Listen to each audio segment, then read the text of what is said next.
No, and this was about 10 years ago when we started fighting for the sacred headwaters back in 2004.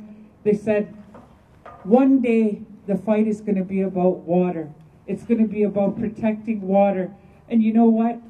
I always had that in the back of my mind, but I never ever thought it would come to where it is today, where all of us are fighting for our water.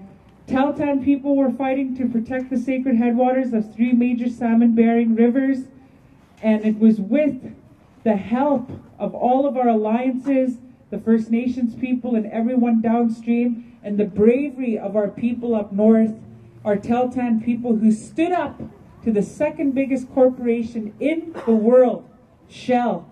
They came in there, they stood up to them, and we got hope there. They left last year in December. The first time Shell has ever given up 10 years.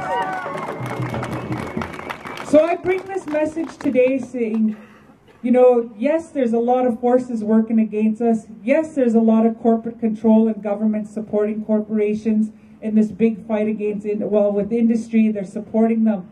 But there's also people supporting us. And there's a hell of a lot more people who care about their food sources. I look around today and I see everyone who cares about our food, our salmon, our crab, all of the things that we care about on this West Coast.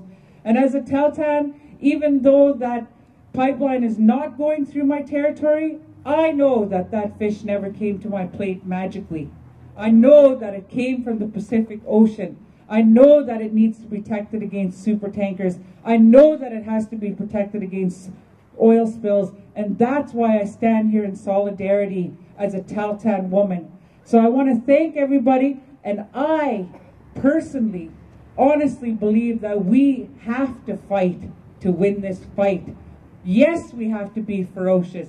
Yes, we have to get the word out there. And sometimes it's an uncomfortable conversation, but it'll be a hell of a lot more uncomfortable when we don't have any food that we love.